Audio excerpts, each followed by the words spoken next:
Hello à tous, bon on se retrouve aujourd'hui pour parler de la suite de mes aventures.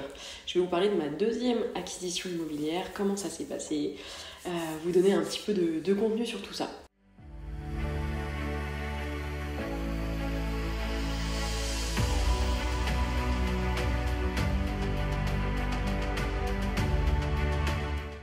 Alors là, donc pour resituer, j'ai fait la première, donc on était en août 2019.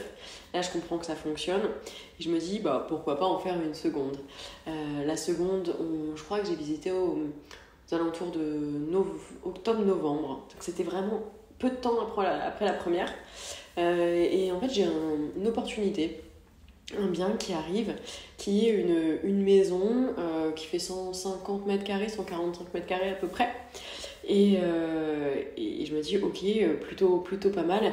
Et en fait, à ce moment-là, mes parents étaient pas très loin de la maison, en fait. Donc, je me suis dit, bon, bah, peut-être qu'ils peuvent aller visiter, pourquoi pas, je gagne du temps, voilà. Ils vont sur place, ils me envoient des vidéos, on fait un petit vidéo. Je dis, ok, donc là, ils me disent quand même, c'est vétuste, hein, c'est une succession, il y a beaucoup de taf à refaire, ça reste sain, mais pourquoi pas, voilà. Moi, de mon côté, je m'occupe des chiffres, etc. Il me dit, bon, à diviser, je peux faire 7 studios là-dedans, pourquoi pas? Allez, c'est parti, on y va. Donc, j'avance sur le projet, je signe le compromis, moi, en nom propre. Puisque je vous ai toujours dit, hein, bien entendu, on signe un compromis en nom propre et on intègre une clause de substitution si jamais vous avez envie de transmettre le compromis à quelqu'un ou bien de vous substituer à travers une société, par exemple. Et donc là, j'avais un ami d'enfance, moi, qui voulait faire un investissement immobilier. Je venais de faire le premier où il y avait mon père qui était associé avec moi et je savais pas trop. Je m'étais dit, bon, pour mon père, ça fait déjà beaucoup. Le premier immeuble, les travaux sont même pas terminés, etc. Je vais pas trop lui casser la tête non plus. J'avais pas envie de le faire stresser. Et mon ami d'enfance, bah, allez, pourquoi pas, c'est parti. Donc, je monte la SCI rapidement. Je l'ai fait de mon côté, je l'ai fait toute seule, parce que je savais le faire. Dans le cadre de mon boulot, j'en avais déjà fait plusieurs, donc il n'y avait pas de souci. Je crée la société, et là, on va en démarche bancaire.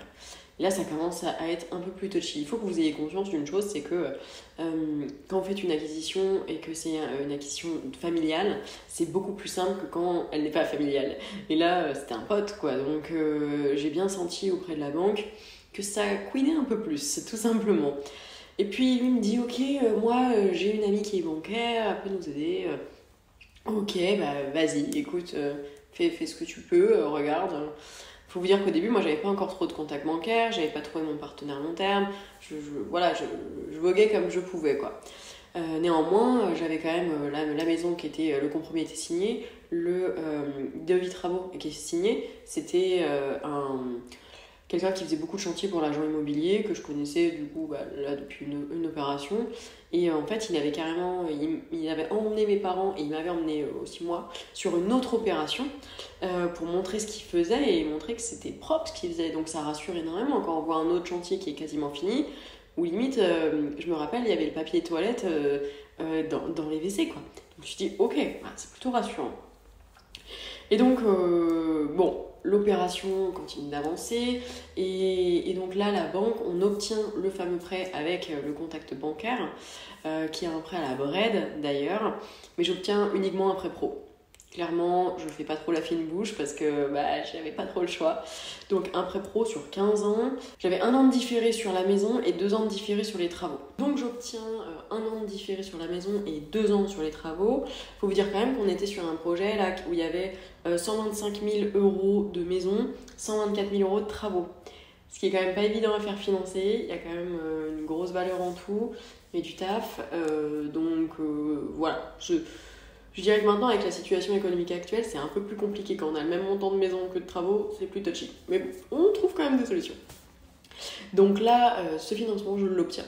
Ok. Après, on arrive en 2020. Donc là, déjà, j'ai ramé. Honnêtement, le financement, il était dur, hein. J'ai dû mettre 17 000 euros d'apport pour cette opération. On avance et on arrive dans le Covid. Là, je me dis, ok, bon, ça va être l'enfer, on se retrouve tous confinés, comment est-ce que je signe, etc. Moi, je devais signer en mars à la base. Ça a été reporté puisqu'on était tous confinés. Et puis, de toute façon, moi, ça servait à rien que je signe pour démarrer mon différé alors que mes travaux pouvaient pas commencer. C'était un peu compliqué. Au final, je crois que j'ai signé, ça devait être aux alentours du 12 mai, quelque chose comme ça. C'est vraiment 2 jours après, avant que le confinement se soit terminé. Donc je suis sur place, je signe, et là, c'est vrai que je me rends compte déjà que même si il y a le déconfinement pour les travaux, c'est pas si évident que ça. L'entreprise travaux qui coince un peu, bon, il faut qu'on fasse ça, il faut qu'on fasse ça. Bon, déjà, ils me font perdre 2 mois de travaux. Ok, c'était un peu casse-pied. Je fais des allers-retours, je vois bien que ça avance pas, ils font un peu le démontage. Bon. Puis là, ils me sortent ah bon, on a un souci, en fait, la toiture, elle est à refaire. Comment ça, la toiture, elle est à refaire? Comment ça se fait que tu ne l'as pas vue avant? Tu m'as attesté qu'elle était en bon état. C'est pas intégré dans mon devis et tu me dis que là, je dois rajouter 10 000 euros de plus. Ok.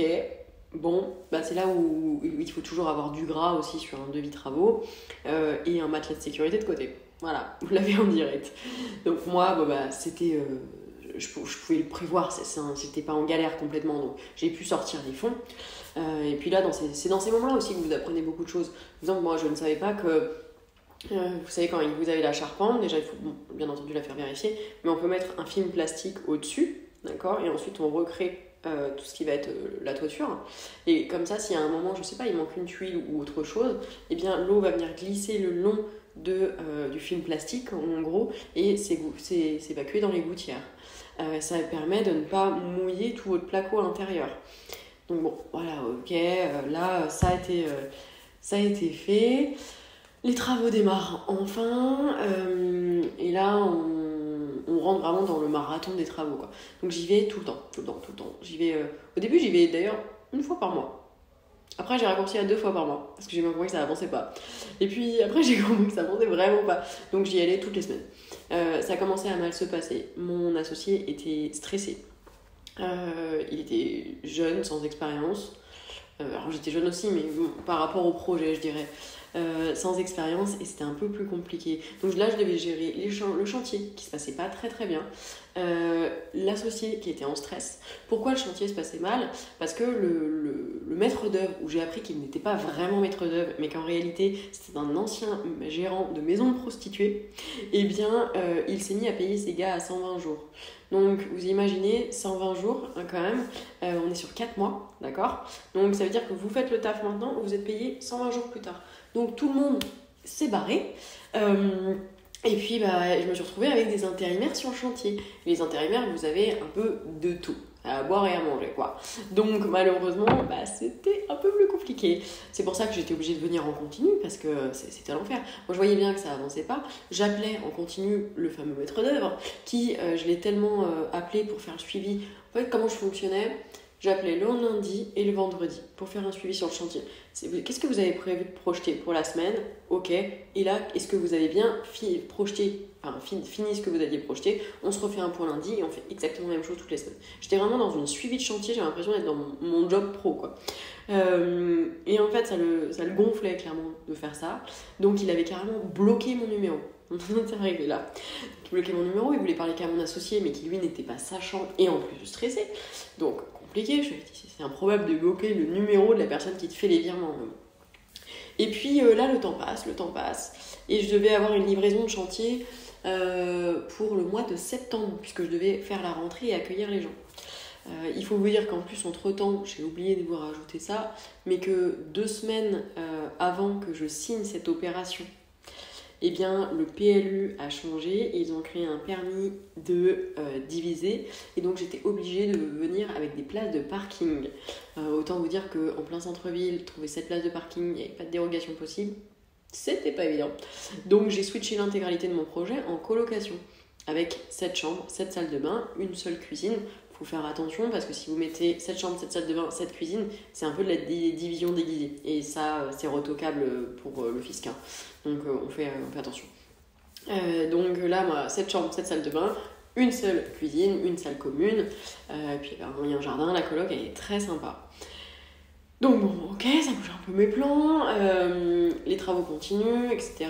On se rend compte également que, heureusement que le projet a changé en colocation, car les surfaces qu'il avait prévues n'étaient pas les bonnes. Donc ça veut dire que j'avais récupéré des plans qui n'étaient pas les bons plans.